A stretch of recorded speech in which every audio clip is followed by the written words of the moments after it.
Republican party of इंडियाचे नेते आनंदराज आंबेडकर यांचा आज वंचित बहुजन आघाडी यांच्या पाठींब्याने अमरावती लोकसभेसाठी नामांकन अर्ज स्टँड ठेवण्याचा निर्णय झाल्यानंतर वंचित बहुजन आघाडी आणि रिपब्लिकन पार्टी ऑफ इंडियाच्या कार्यकर्त्यांनी एकच जल्लोष साजरा केलेला आहे व यावेळी कार्यकर्त्यांनी आनंदराज आंबेडकर यांना वंचित बहुजन आघाडी असो, वंचित युवा आघाडी असो अथवा सम्यक विद्यार्थी आंदोलन असो, हे समस्त मतं आम्ही तुमच्या पाठीशी उभं करू असं आश्वासन यावेळी वंचित बहुजन आघाडीच्या पदाधिकाऱ्यांनी आनंदराज आंबेडकर यांना दिलेलं आहे।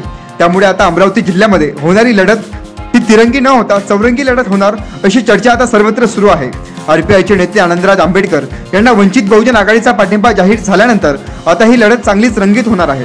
अमरावती जिल्ह्यामध्ये वंचित बहुजन आघाडीची ही ताकद असल्यामुळे आता आनंदराज आंबेडकरांचा फटका कोणाला पडेल हे पाहणे योग्य ठरणार आहे। येणाऱ्या दिवसात लोकसभा निवडणुकीच्या पार्श्वभूमीवर आणखी काय काय बघायला मिळते याकडे आता संपूर्ण मतदारांचं लक्ष लागलेलं आहे।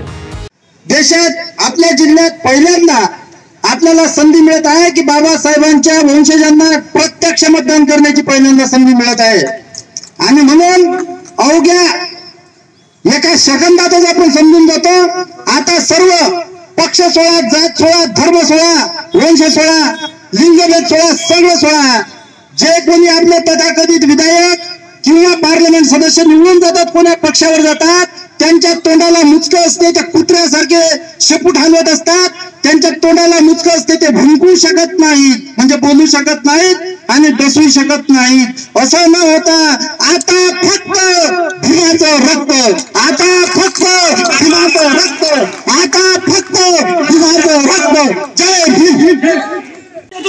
वंचित बहुजन युवा आघाडी असो, वंचित बहुजन आघाडी असो, सर्व मतदान साहेब आपल्या पायथ्याशी राहील एवढंच सांगतो, थांबतो। जय भीम, जय शिवराय।